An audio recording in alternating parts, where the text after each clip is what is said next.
And I'm going to be honest with you. I'm having one of those ADHD moments where I started this and I don't know. It's fine. I can, as two ADHDers, I think two ADHDers like together is the best conversation because while one goes on a tangent, the other's tangent keeps them on track. So I remember where we were, so don't worry.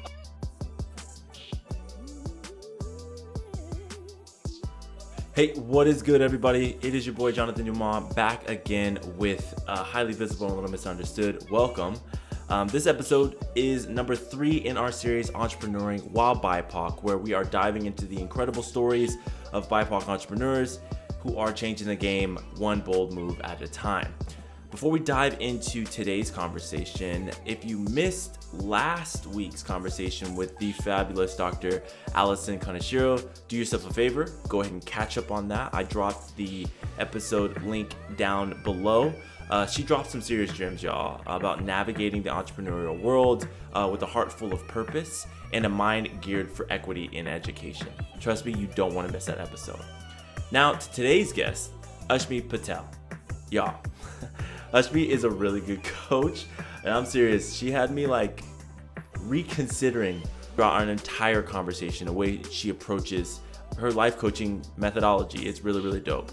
We got into everything from surviving Dallas heat wave, which I really don't understand how people can stay there when it's so hot, to finding your true calling in life. Ashmi's story is all about breaking free from the corporate grind to building a life filled with space, ease, and choice. Let me tell you, we went deep. We're talking about radical self-compassion, unmasking our true selves, and embracing those small wins that keep us going. And don't worry, y'all, we had plenty of fun while we're doing this, plenty of laughs while we're doing this. Ashmi is a riot. So go ahead and dive into that. But while I have you here, before we dive into the conversation and other stuff, I want to ask you, invite you, give you the space to join our email list. Got some exclusive content brewing that we want to share with you. Plus, we're going to be sending you the free stickers your way. So go ahead and sign up for the email list. That link is down below in the show notes as well. All right, before we get to Ashmi, let's dive into the news that you might have missed this week with the Hidden in Plain Sight segment.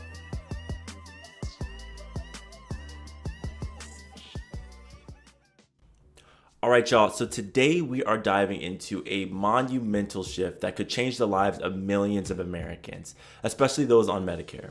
So we all know that prescription drug prices in the US have been out of control for years. Big Pharma is gonna Big Pharma. And if you've ever had to choose between paying for your meds or groceries, you're not alone. Americans have been paying far more for prescription drugs than people in other developed countries by far.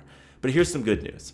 The White House just completed negotiations with Big Pharma that are set to change all of that.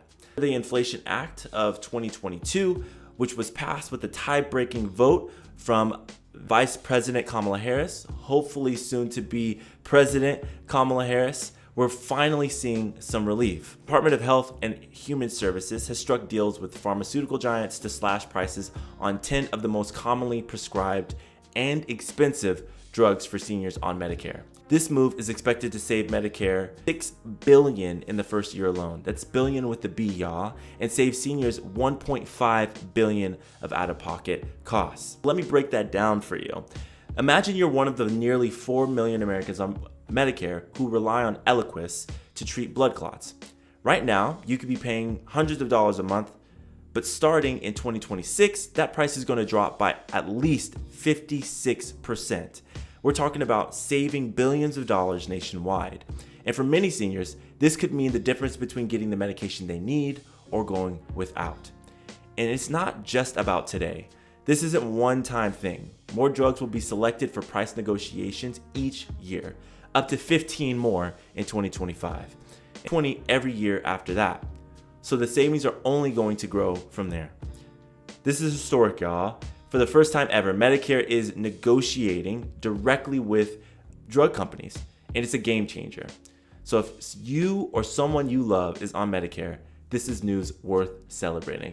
So snaps to that, and that's some good news, y'all. All right, now let's get to Ashmi. All right. Well, we are here. We are live. Ashmi, thank you so much for coming on. Really, really excited to have you on the show. Welcome, welcome. How are you this afternoon? I'm doing I'm doing well. Thanks for having me on. Yeah, honestly, I've just been really excited about this. So it's good. It's not a million degrees in Dallas, and Nice. that always makes me happy. Yeah, that's amazing. I talked to my pops is in Texarkana. What is that? Is that what it's called? Okay. Architect. Yeah, whatever. And so he was in. Texarkana. Yes, thank you so much. And he was in Fort Worth, and he said it was the hottest thing he's ever experienced. That was last month, like when it was just ridiculously hot throughout September. Just so hot. So yeah, I don't like being hot like that. So it's, it's worse. Well, then don't move to Texas. Oh my gosh, trust I will not. I've seen the heat maps there recently. It's just like when it's deep like blood red, that's I'm all right, fam. I'm good. Yeah. Um but yo, so let's talk about you. We're doing this theme on entrepreneuring while BIPOC. I am been loving the conversations that I've had with folks, just hearing their different, journeys, everything like that. And one question that I've been consistently asking is like, share who you are, what you do, favorite color, all of the things. Yeah. So who are you? Yeah. I mean, that's such a broad question. And I was like just talking to someone earlier today about like, I struggle with that question because it can go in any different direction. But we are talking about being entrepreneurs, so I'll take kind of that angle to it. I'm Ashmi Patel, like I mentioned, based in Dallas, Texas. I'm first gen Indian American, so my parents immigrated here from India in the 80s. Um, I'm a neurodivergent millennial woman, and then just a little bit about me. Like if I had to describe myself, I would say I'm deeply curious, easily excitable, a deep feeler, and Mm, a constant daydreamer. And I feel like that kind of just like captures my vibe, mm. how I spend my time. I really like to read. I love music. You and I have like connected over our love for music. Oh yes. I really like art. And then, like if I ever have free time or when I travel a lot, you'll find me in a garden, museum, or a library. I would say that pretty much sums up who I am. Nice. Nice, nice, nice. Um, on the like business side, I'm a life coach for millennial folks of color, Mm, and what I do is I just try to help people break free from survival mode, burnout, and overwhelm, and get towards a life that has more ease, space, and choice. And so, I always say I'm about soft accountability and slow journeys. So mm. whenever I'm like talking to my clients, I'm like, if you're into the tough love, you're not going to get it here. Like I'm more about loving yourself and giving yourself grace. Mm. And are you familiar with the social change map by Deepa Iyer? I am not. Give me some more. Yeah, to break that down. So she does a really good job of, she has like 10 different categories of like the type of how you can identify within the social change map. So like for me, I identify as a guide, a caretaker, and a storyteller. Mm, So like that's how I approach my work. And like I'm just trying to create a community of care by using my experiences, my creative energy, and my vulnerability mm. to help other folks of color feel safe, unmask, show up in the world the way they want to.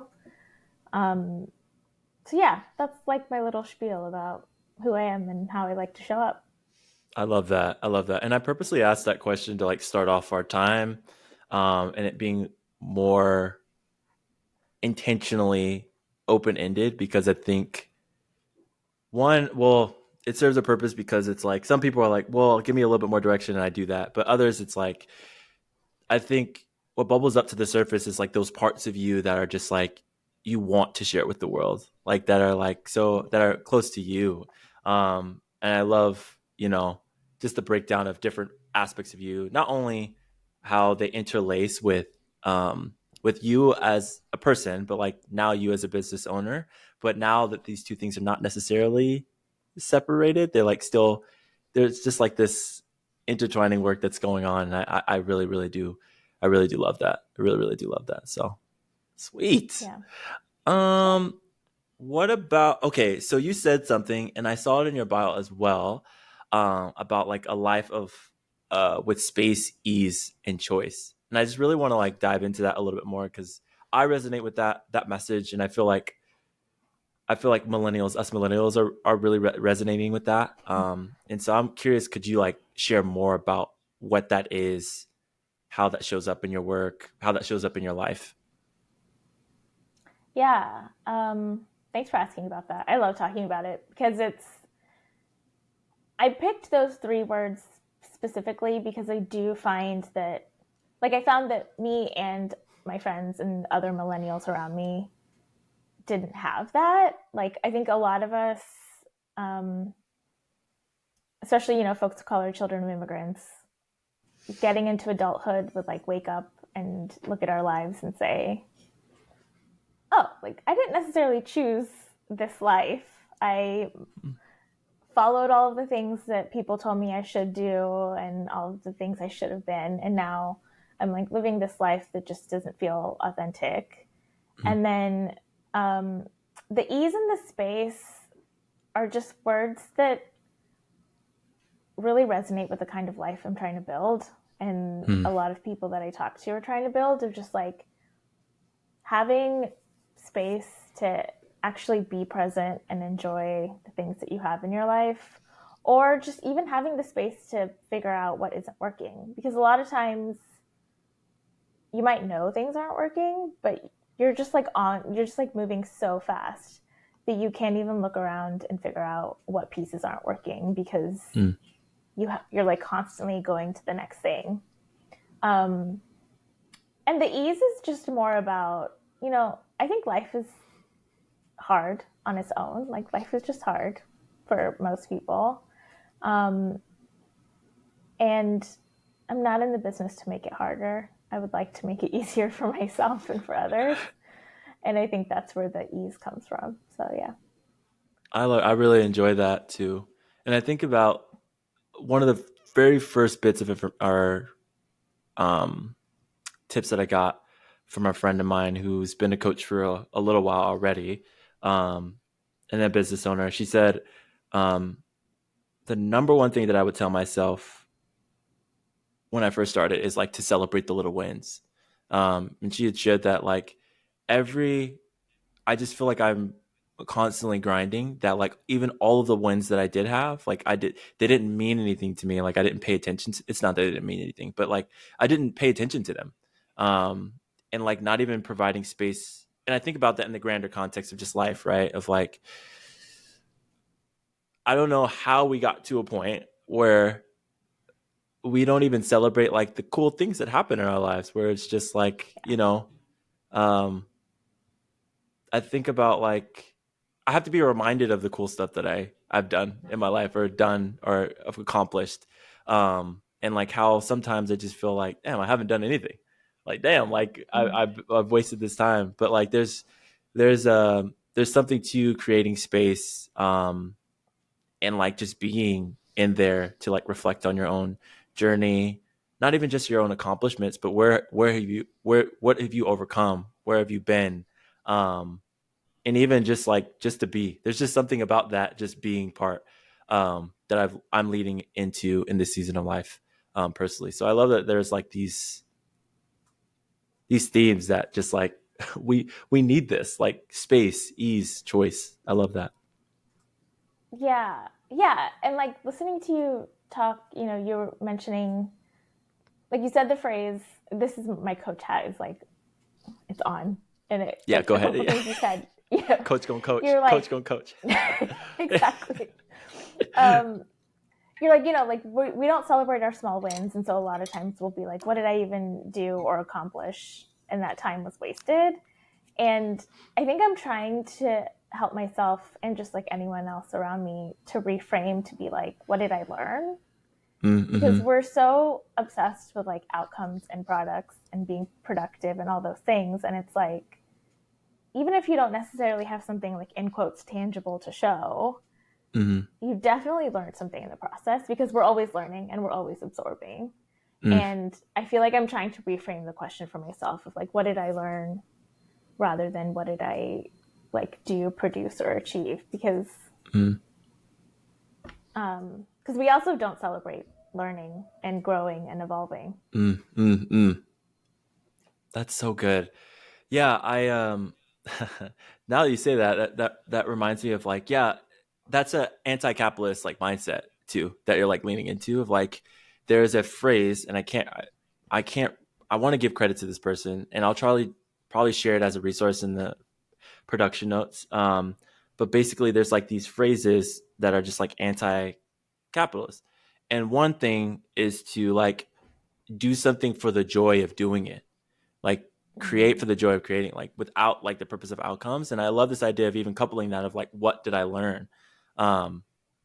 Or not learn. Like there's just something about like doing something just because it like makes you happy. And like I think for me, that's podcast. When I introduce myself now, I introduce myself in like buckets of passion. And like first bucket is always the podcast because like this is something that I legitimately do because I'm passionate about it and I enjoy it. And like literally ad reads. I mean, I have a sponsor. I've had sponsors before and I have people that support the show, but like, this is not something that's going to like pay my bills. You know what I'm saying? Like it pays for itself. I'm going to keep it funky with everybody. Ads, unless you are a big show or like have a certain amount of downloads a month or whatever, like it is very difficult to be like, it's hard to make money in podcasting, like legitimately. And so it's literally a passion project. And I think I continue to do it because like, I do this because it like is life giving to me. I do this because like it excites me. I get to meet people. I have fun, but it's definitely not for the money.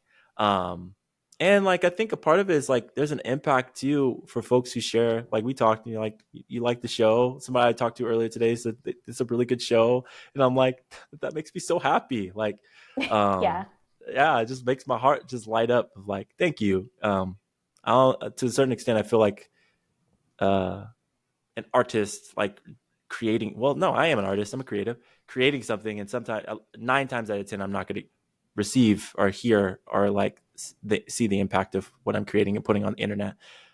So I think when you said that, that's what comes up for me is just like, do because it like gives you life.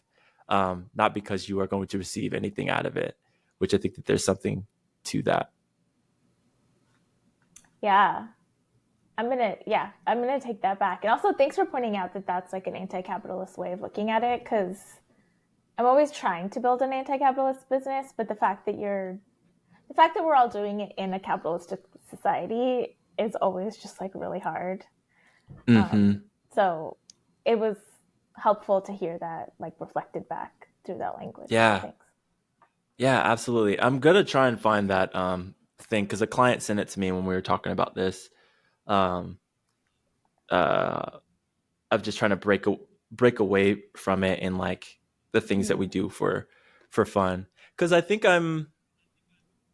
there's something about what you share and even like the heart of it that like I think resonates with me on another level too, where I think back to like when I was a kid and I didn't think about like why I did some of the things. Like I wasn't thinking about like, making money or how many people are going to see this or whatever. I just collected, baseball and football cards, whatever. Like I just played Pokemon. I just did these things. I played baseball, not to impress me, because like I legitimately had fun doing it and like it made me happy. It gave me joy.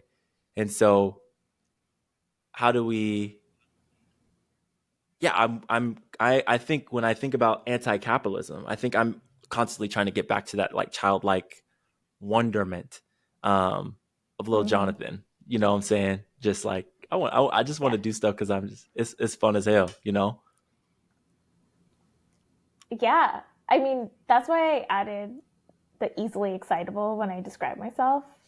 Because I am. And I spent so much of my life trying to like mask that. Because part of it, my excitability comes from my ADHD, which I didn't know I had until my early 30s. And And then, so like the combination of masking neurodivergency along with masking like childlike traits. So I was just like dampening my excitability all over the place. And then I was like, this Mm. is so silly. Like, first of all, that's what makes life fun. Is when you are Yes. excited about things. Yeah. And yeah, like when you were like you collected baseball cards and stuff, and I was like I think for me what came to mind is like being a fangirl or just like my newest like whatever I'm hyper fixating on any given day. I like want to talk to anybody about it. Yep. And I'm like, that's actually nothing to be embarrassed about because one, it shows that I'm just like forever curious Mm. and that like I'm able to like commit to something because I love it. And that is something I'm proud of. And so, yeah. So here's to us being childlike and finding the joy in life. Absolutely. Absolutely. And yeah, like there's nothing wrong with being boring, and also boring could be a very, is it subjective or objective? I always get confused. But it's just like it's Subjective. just Yeah. yeah, it's like I'm just not interested in that. Like if you were to take me to, Mm. what would be something I'm not interested in, like legitimately not interested in. The only thing I can think of is watching paint dry on the wall because that's like what Yeah. people describe as boring. Yeah, like legitimately, and to some aspects of that, like I probably would find it interesting because there might, if a painter told me and it was like, Yes, yeah, same. this paint dries and it changes the color, and so you have to know like the timing and pay attention to it, I'd be like, what? You know what I'm saying? So there's like certain, Same. yeah, I don't know. There's things that probably bore me, but it's just like I don't know. I think that we're talking to, both of us are two like lifelong learner, curious people. It's so funny. I'm trying to think, and I can't think of something that's like I just am so bored by. But um, yeah, like there's a running joke between me and my partner, in that like when we go out to eat, if there's TV in there, I can't be in line of the TV because I'll watch it, and it doesn't Mm. matter what's on, telenovela or like a interesting commercial or whatever. It doesn't. I mean, cricket could be on that mug, and I'm gonna watch it. Cricket's actually dope. What a pickleball. That's something I don't understand pickleball, but like, there's just all Mm. these different things. Whatever, like I'm still going to watch it, so I have to be on the opposite side because like I'll just be engrossed in it. And I'll be like, wow, that's interesting. Um, C-SPAN. I'll watch C-SPAN and still be interested in what's going on. So, but anyways, tangent. But it's just like there, whatever like the thing is. I don't even want to use the word boring, but it's just like it just doesn't interest that individual person. We're not going to talk about us. We're taking ourselves out of this equation. Apparently, everything interests us. But I think other people, it's just whatever. It's whatever. You're going to find your thing. That interests you, and like you'll be engrossed in it, and like that's completely okay to be engrossed in that thing and just spend hours doing that thing and Yeah. not have an objective. It's like there is no objective. It's just fun. Like that's it. That's all we need. Yeah. Yeah. Yeah. Ah, my gosh. So you used to be, or currently are still in higher education. Is that it? I'm transitioning out, I would say. But yes, Okay. I did work in higher ed for a while. Nice. Shout out higher ed folks. I am also Yeah. former higher ed. Um, so fun. Um, yeah, what Oh God. Um, what made you want to do the transition into entrepreneurship besides all of the dope things you've already shared? Yeah. I think I just didn't want to work for anyone else anymore. Feel that. Um, I also, like, when you deeply know that there's something inside of you that you need to share with the world. And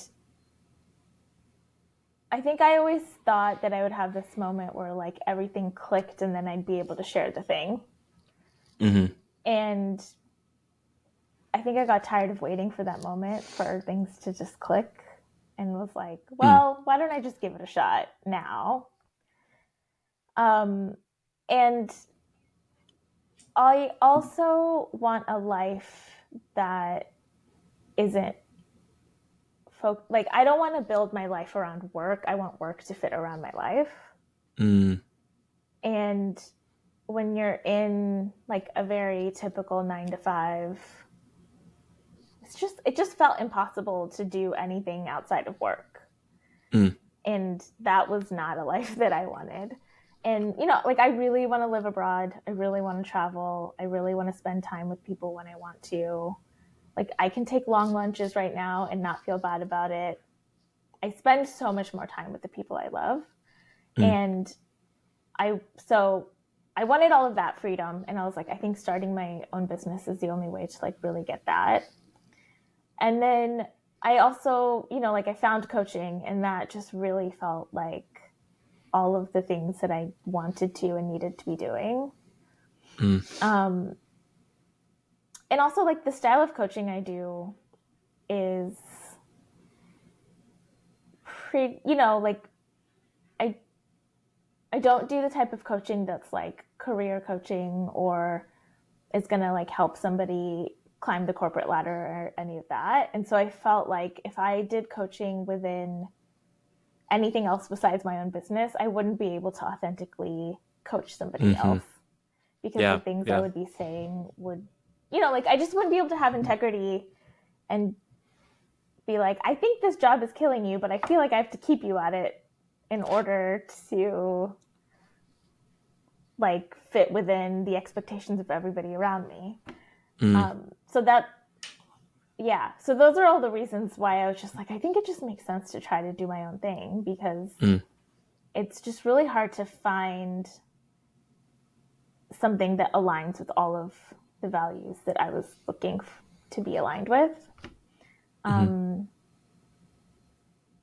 And I don't know, I just like felt it on the inside that it was just like time to take the leap. Mm. What did that feeling feel like for you? I think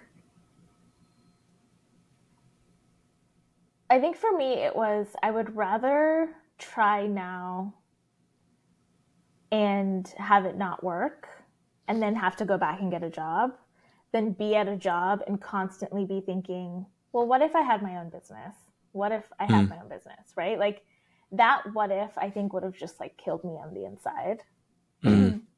Rather than trying this and then being like, oh, this is too hard, or I'm not making enough money, or just, all of the reasons. And then being like, oh, I think it makes sense for me to have to go back into the workforce. Because then at least it would feel like a choice. And I would have the inner peace that I tried what I really wanted to do. And for whatever Mm-hmm. reasons at that time, it didn't work out. Yeah, I just didn't want to live with that what if. So I I like tried. that. Yeah. Yeah. Because there's something about that what if.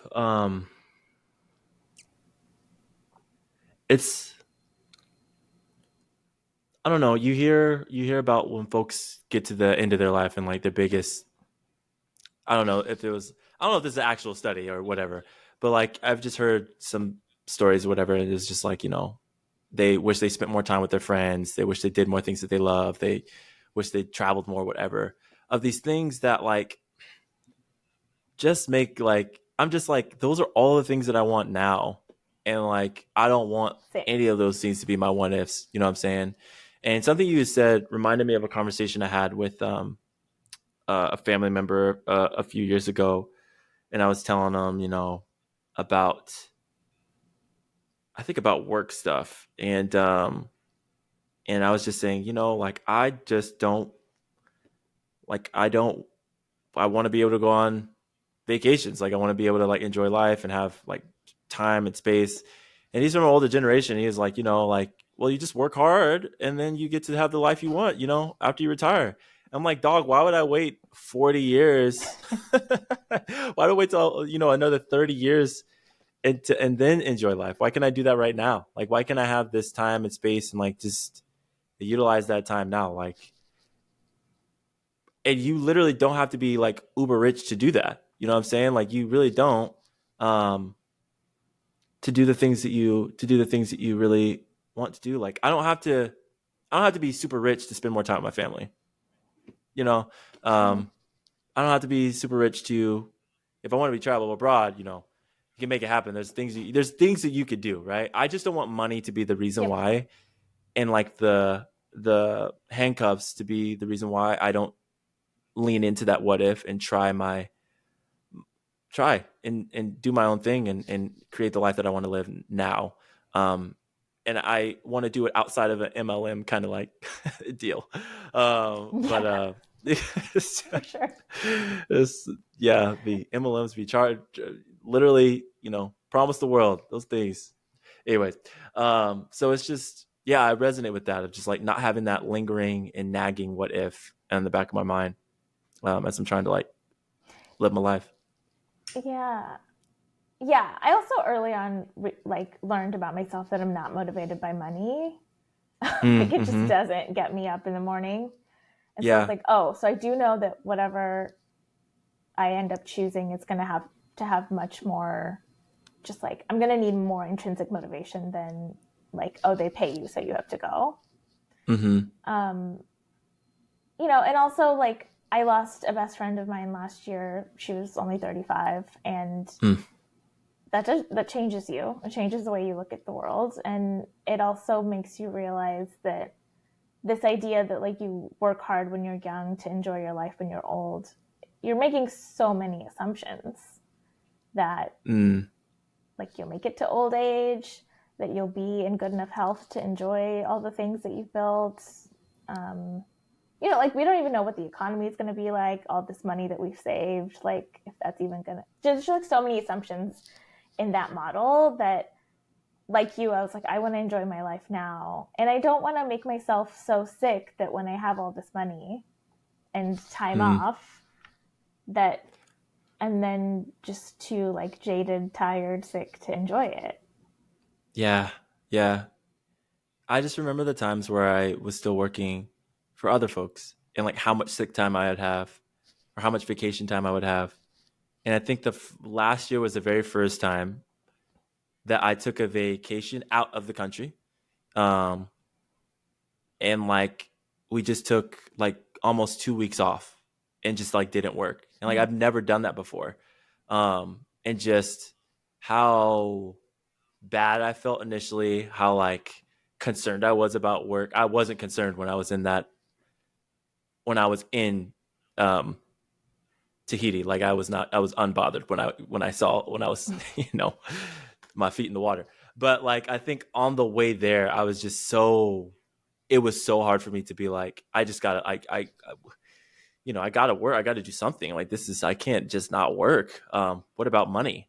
But then when I don't know, something shifted in me where I'm just like, bro, like this thing don't matter. Like it don't. I've been broke before. I've been homeless before. That does not bother me. You know what I'm saying? Like unfazed by it. And very similar to you, I'm starting to realize, and I thought I was more motivated by money, but I'm not. I'm really, really not. I'm motivated by like the impact that I'm making on people's lives, and like, am I having an impact in my sphere of influence? Am I doing something that matters? Um, and do I have the space to like do the things that I enjoy? And also like, if I cannot work or don't want to work, can I do that? Um, yeah, easier said than done though. It's, For sure. yeah. Absolutely. And entrepreneurship on the other side has all its other things that can cause stress and anxiety and all these things. Um, I think it's just like figuring out what helps you sleep at night and what works for you and the life you're trying to build. And I think Mm-hmm. for some people, having a steady paycheck does that. And you Yeah. just have to know that about yourself. Yeah. And I don't know about you and your coaching practice because I feel like there is overlap in what we do. But since I specialize more in the career transition, um, I feel like folks try to find like a job that really aligns. Like now that in my work, I like really create that space for them to even ask all these questions about what is important to you, what are your values, so on and so forth. And I feel like you do the same thing in your practice. Mm-hmm. But I'm curious, like, what are folks like discovering about themselves in that in those spaces. Mm. Yeah, because I've been like pleasantly blown away with like just the discoveries and light bulb moments that folks have about their lives and what they want, and what's really important to them. So I'm curious to you, like, Yeah. what has been some cool aha moments that you've seen in your practice? Yeah, I mean, I think I always joke that my favorite aha moment is when a client's like, I don't want to work in corporate America anymore. And I'm always just like, ah, ha, ha, yay. But that's that's my that's my joke. I do run into it a lot, like I do have people who make that discovery. And I mean, I think part of it is I'm probably going to attract more of that clientele based off of what I put out there and just my perspective. I think I have a lot of people just discover how little grace they give themselves and just how hard they are on themselves, and like how much perfectionism is flavoring just like every decision and thought that they're having. And that, can show up at work, but also just not at work, just the way you look at yourself in everyday life, and how capable or incapable you think you are. And so I think like my favorite aha moment is when a client is just like, I've decided not to be hard on myself about this, and it is what it is. And, I'm not even going to set a really hard goal. I'm just going to say, I want to do that thing. I'll do it if I can. And if I can't, I'll try again. And I had a client say that this morning, and I was just like, I think that's the greatest gift you can give yourself, because you're allowing yourself to move through life in the way that you have the energy to show up that day. And I don't think that's something many of us are taught. I think a lot of us are taught, especially folks of color. And we don't, we don't really have the privilege to not always show up that way. Like, we do have to try harder and show up in a different way. But I think within the privileges that we have, it is still possible to be nice to yourself and to have grace and to allow yourself the space to just show up as you are that day. And, like the whole rest is resistance movement. Systems were designed to use our bodies to keep us down, to make sure that we're not giving ourselves grace. And so I took your question onto a tangent, but it's all that I love tangents. I just like really, I feel like I see my little piece of the revolution as teaching folks of color how to be nice to themselves and allow themselves to be the version that they're supposed to be, and not anything else. Not like, because like, even if you're an advocate, there's like so much perfectionism, and you can be really hard on yourself to like, do a certain version of activism or whatever. There's just like always going to be pressure around. And I think just allowing yourself to show up the way that feels right to you and to like listen to your intuition is, in our society, an act of resistance, because we don't have systems that allow that, and we don't have systems that encourage that either. So to figure that out for yourself is resisting what other people are trying to get us to do. Yeah, I love that.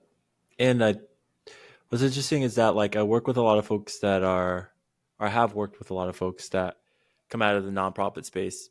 And the nonprofit space is very interesting. It's very similar to higher ed, because it's like there is this badge of honor for like busyness, overworking yourself, like almost like this martyrdom kind of idea.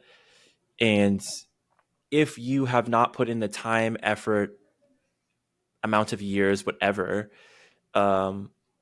you are treated very different. And it's just so interesting to me how we are those folks. And when I was in that space, like in a helping profession, but we're in a helping profession for other people. But like when it comes to like caring for the people that help other people, it's like, no, you got to put yourself, like you're a martyr. And it's just so, it just feels so backwards to me. And the toxicity that exists in there, and the positive toxicity that exists in there, of like perpetuating these ideas of like production and working and like all these different things, and what kind of like the jadedness that some of these folks even experience, and like passing down trauma from generation of like what's the term of like folks working in like these people, quote unquote, people centered like professions. It's just like, why? You know what I'm saying? And I've never really messed with that at all. And I think that's why I appreciate, your approach and kind of like how you're outlining your practice, because I think there is something to like having someone walk you through and not push back, but reframe, the language that you use about yourself, and how you are, how you even see the things that you do and what you produce, and just having somebody point out like, you've done enough, and that's it. Like, I think that's always like something that oddly surprises me, when I meet with clients, when they share like, yeah, I did this, but I'm just like, oh my God, I'm just so stupid. And I'm like, well, hold on, don't talk about my client like that, first of all. Second of all, like, Yeah. let me just share with you what you just shared with me. You did XYZ plus double of Z, then you went back and did X again, then Y, then Z, because you didn't feel good about it. And we're already 40 hours in, of your work week. That sounds like a lot. That sounds like a lot. That sounds like enough. That sounds like more than enough, to me. So yeah, I love the framing, and even just that idea of just, rest, being okay, being, all those different things.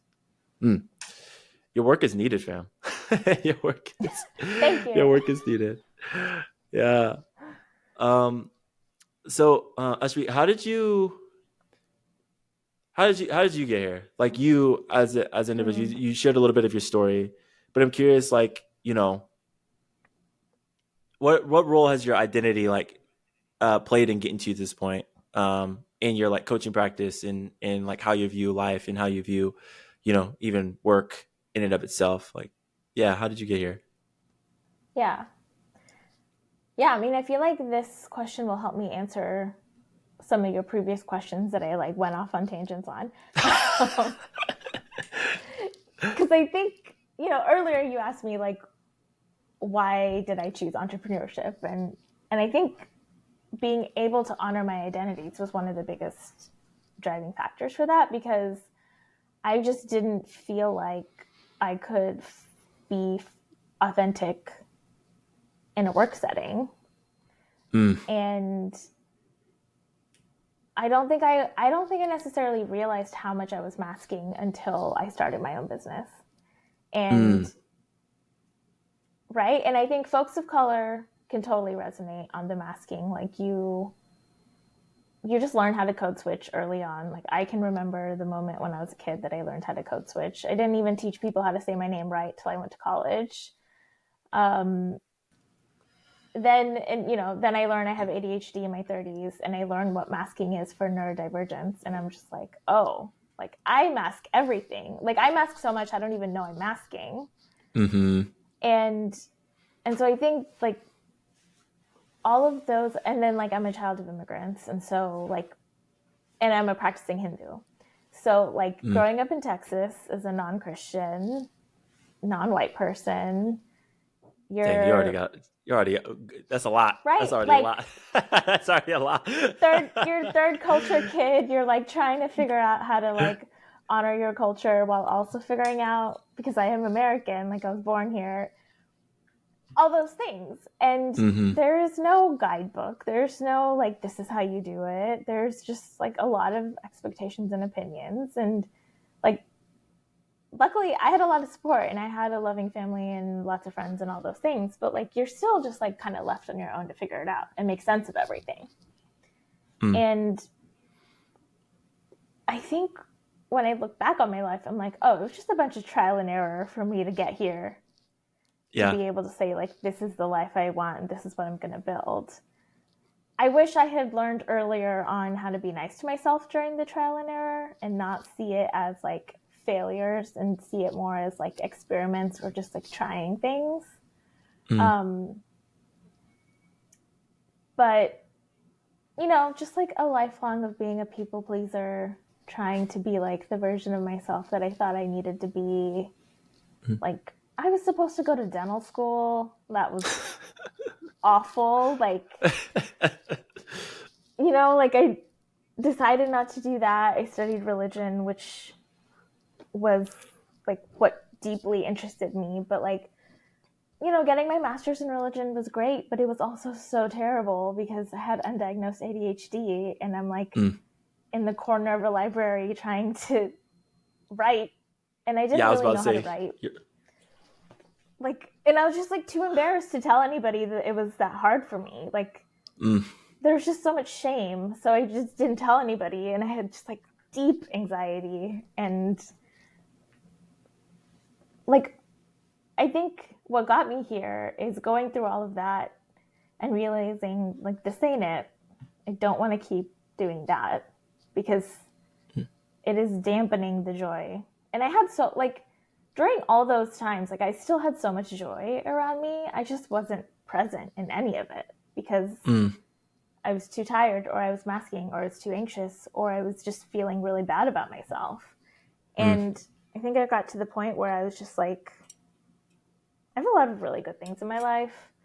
And I don't, you know, like, I don't want to miss out on the gifts I've been given and the privileges I have just because I'm too scared to show up as myself or too scared to like try and go for the life that I want. And I don't think I've ever said that until just now, but I do think that's what was happening on the inside that led me to here, that led me to say I'm going to start my own business and take a chance on myself. Because if I think I got to the point where it was just like, if I don't do that, then I'm just going to keep trying to make everyone else around me happy, which is impossible. And also, they love me no matter what. Like, I know that's true. I think I just had to, like, take the chance of living my life the way I wanted and see what happens. And luckily for me, I'm very thankful that all that happened was that everyone just continued to love me because they do love me for like no matter what. And on the other side, I just realized like, oh, I can love myself in the process. There's like, because until now I wasn't loving myself in the process, and that felt terrible and was not a sustainable way to continue.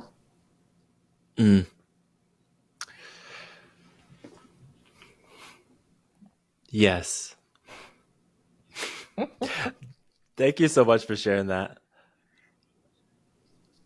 Yeah. That feels like without the child of immigrant part, that feels like very so my story. That like I remember telling my mom that I didn't want to go to law school, and it was like so hard for me to tell her. Like, it was so hard. And I just remember telling, like, I've told the story on the pod before, but I just remember we were on a car ride and I was like stressed out of my mind. But I was like, I just need to tell her.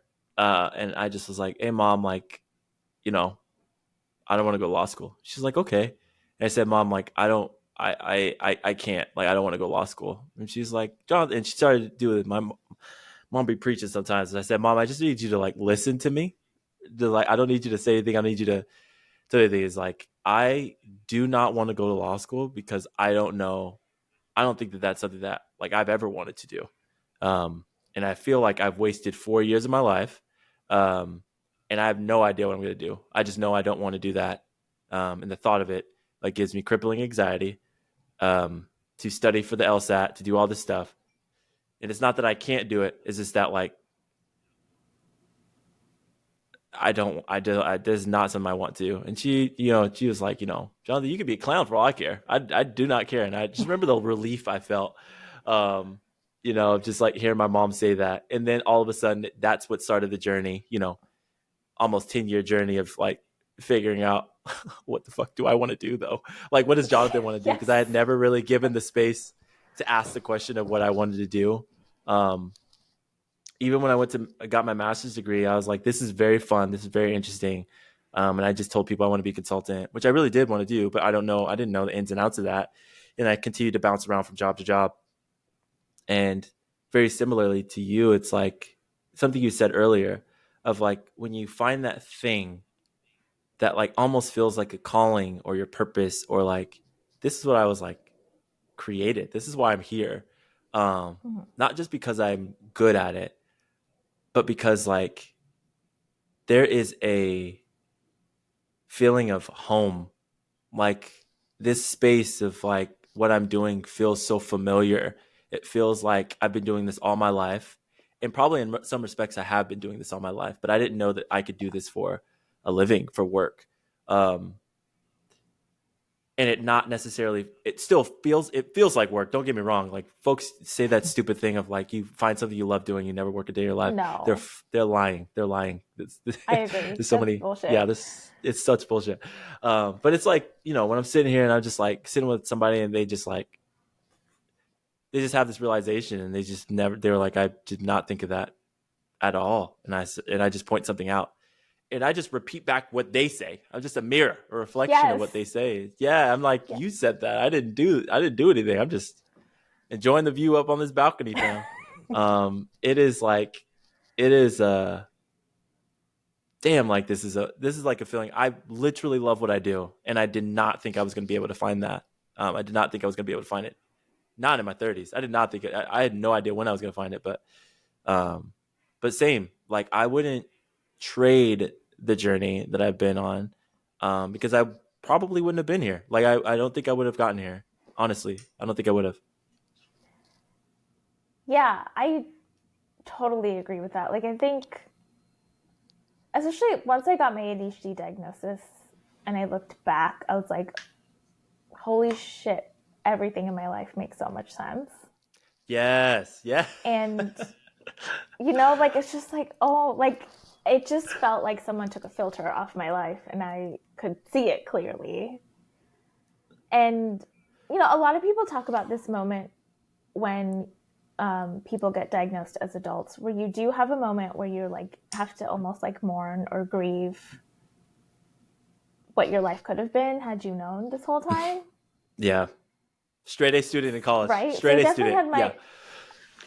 Right. Like, I definitely had my moments where I was just like, who could or would I have been had I known this whole time?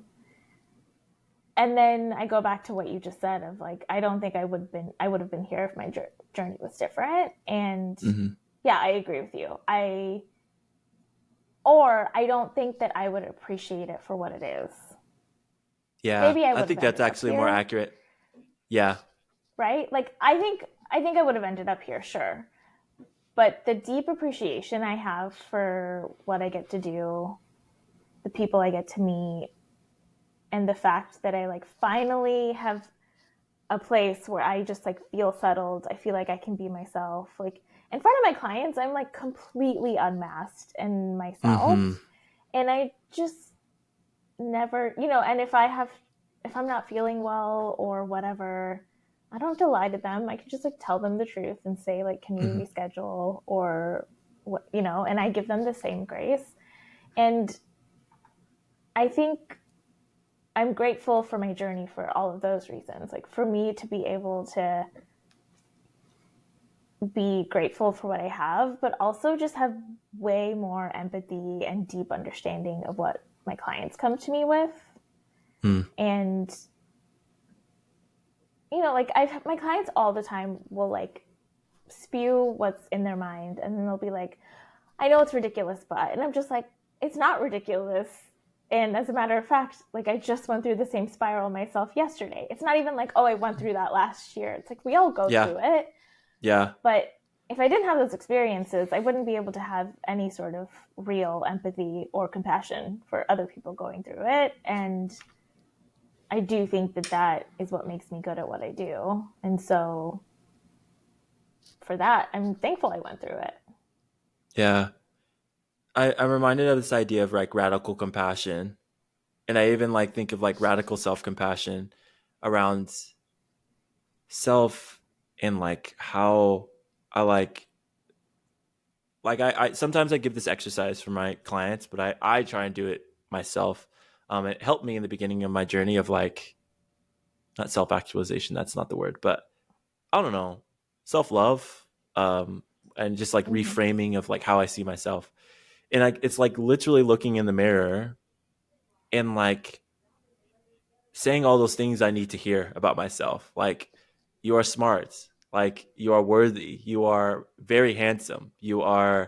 Um, you are happy. You are joyful. Like, I'm saying all these things out loud in a mirror. Um, and it's not some like, sometimes I don't believe them. Well, that's Mm-hmm. not true. It's sometimes hard to say out loud.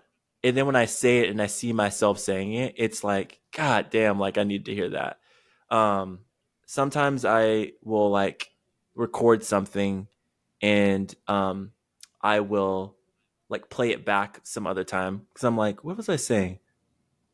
And like what like I just mark it like play this when you feel down or something like that. And it's like me hyping myself up. Oh, And it's just yeah. like, oh my, and I like forget about it and I'm like, God damn, I need to do that. And sometimes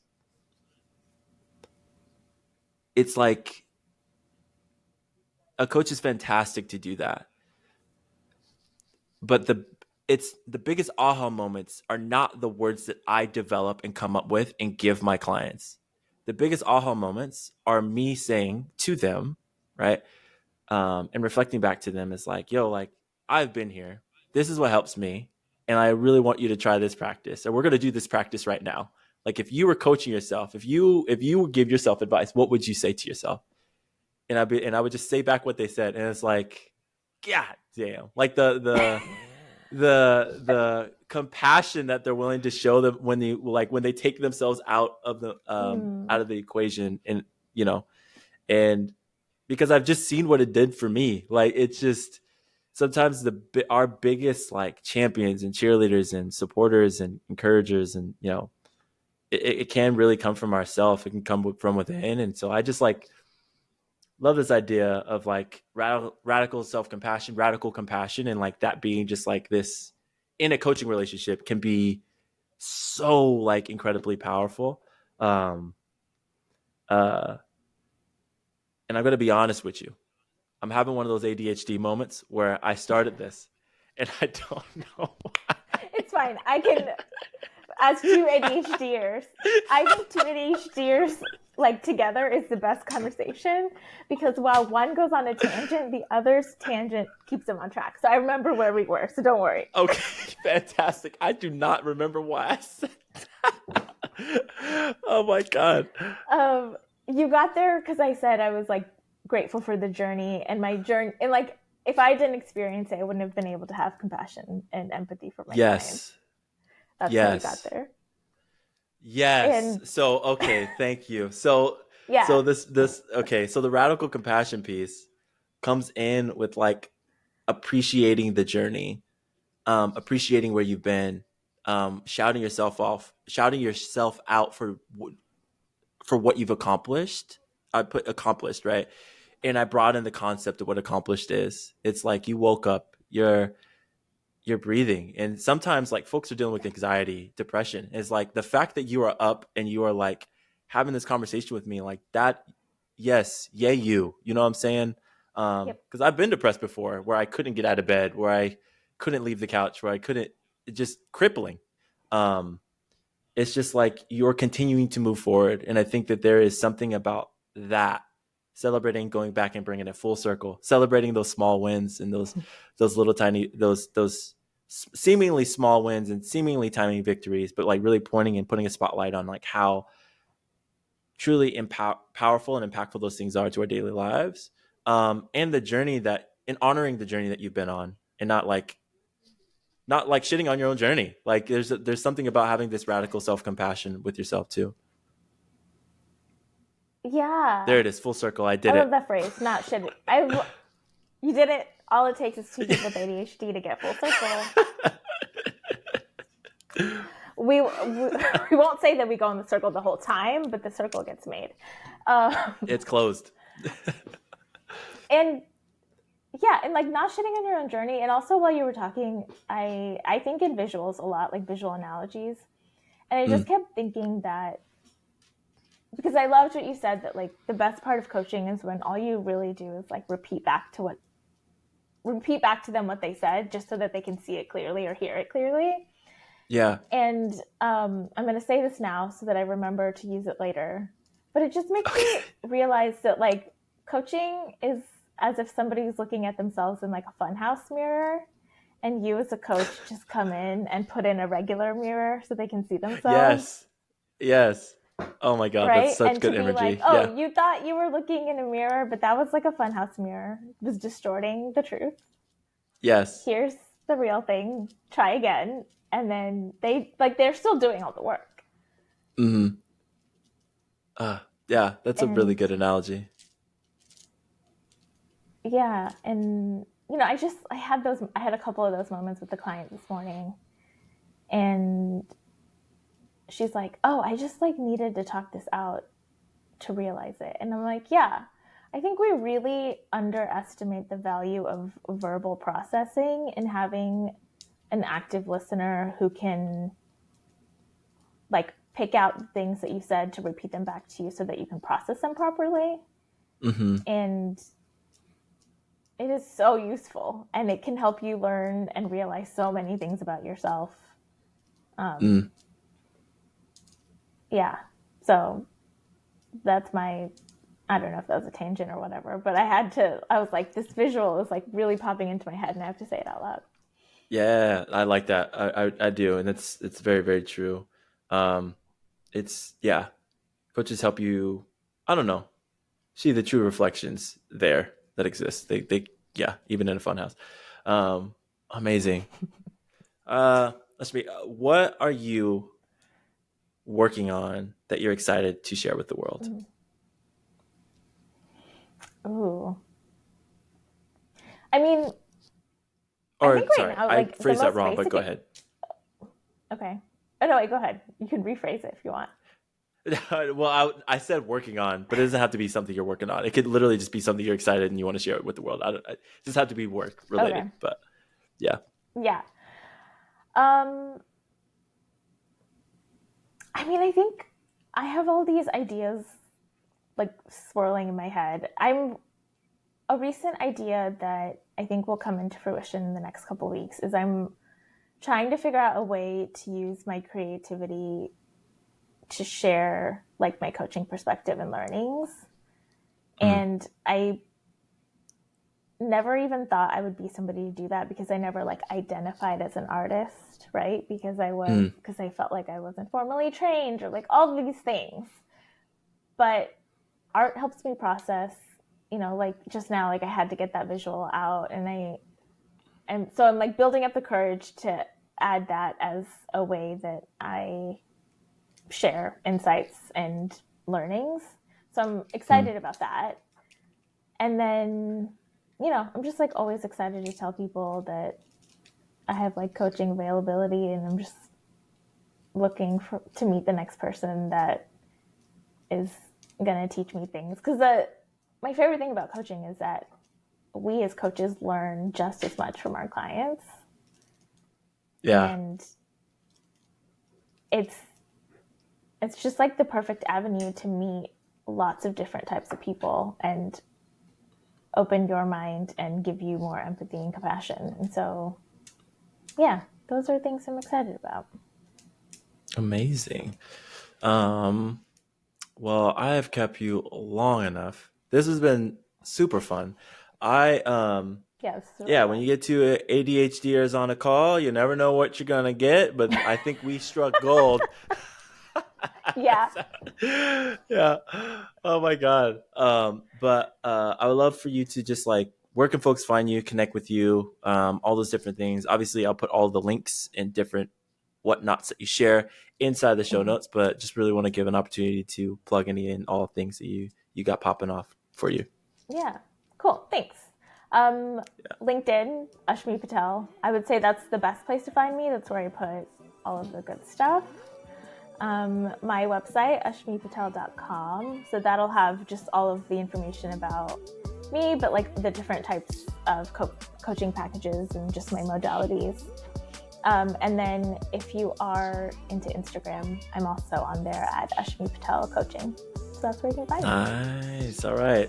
Like I said, all of those things are going to be in the show notes, y'all.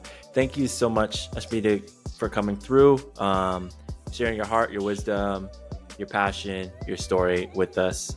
Yeah, I loved it, and I'm sure everybody else did too. Thanks. It was super fun. It got deeper than I thought it did, but that's always good. I have a tendency to do that to folks. Folks just get comfortable, in my metaphorical living room, you know what I'm saying?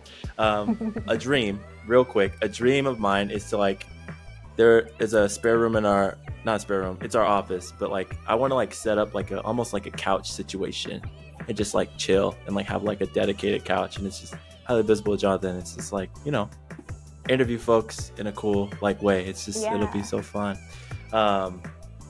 Yeah. No, it could be in person or virtual. It's just figuring that piece out. It's just a lot of work and money I do not have. But that's the dream. So if you want to fund the dream, we got the Patreon. Aha, yes. Yeah. Everyone, let's get Jonathan this couch, okay? Yeah.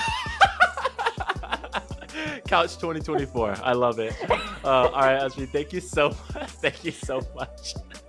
Sure.